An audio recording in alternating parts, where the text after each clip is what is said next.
যে নারীরা শুধু রাস্তায় নির্যাতিত না, নারীরা ঘরেও নির্যাতিত। এটা কিন্তু সত্যি কথা। অনেক নারী আছে যে মুখ বুঝে স্বামীর অত্যাচার সহ্য করে, নারীরা ধর্ষিত হচ্ছে। এটা আমাদের সমাজে প্রায় দেখা যাচ্ছে, তাই না? এই জন্য আমাদের নারীরা, আমরা নারী সমাজ সবাই যদি একসাথে আওয়াজ তুলি যে ধর্ষকের বিচার চাই, কারণ আমরা যদি ধর্ষকের বিচার চাই আর ওই বিচার যদি সরকার করে, তাহলে কিন্তু এই ধর্ষকরা আর সাহস পায় না নারীদের দিকে তাকানো।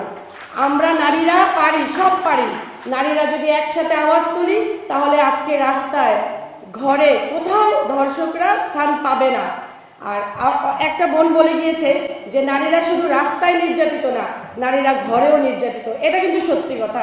অনেক নারী আছে যে মুখ বুঝে স্বামীর অত্যাচার সহ্য করে, শ্বশুর শাশুড়ি করে না, সহ্য করে না।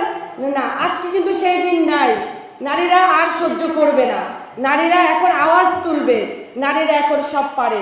আর এই আওয়াজ তোলার মাধ্যমেই কিন্তু সব কিছু সমাধান হবে। আমরা যদি আওয়াজ না তুলি এখনো, তাহলে কিন্তু আমরা পিছিয়ে থাকবো। কিন্তু আমাদের এখন আর পিছিয়ে থাকার সময় নাই। তাই আমরা বোনেরা বলবো, আপনারা যে যার জায়গা থেকে যখনই দেখবেন আপনার পাশের বাসায় কোনো নারী লাঞ্ছিত হচ্ছে বা দর্শিত হচ্ছে বা অবহেলিত হচ্ছে, অপমানিত হচ্ছে, আপনারা পাশে থেকে ঝাঁপিয়ে পড়বেন। আপনারা যদি একটা নারী আরেকটা নারীর পাশে গিয়ে দাঁড়ান, তাহলে কিন্তু ওই অবহেলিত নারী সাহস পাবে। তখন কি হবে? আর যে অবহেলিত করছে বা নির্যাতন করছে, সে কি আর সাহস পাবে? পাবে না। তাহলে কি করতে হবে আমাদেরকে? আমরা নারীরা এক হয়ে আওয়াজ তুলতে হবে, কারণ আওয়াজ তুললেই ভয় পাবে। কারণ আমরা নারীরা কিন্তু সব পারি।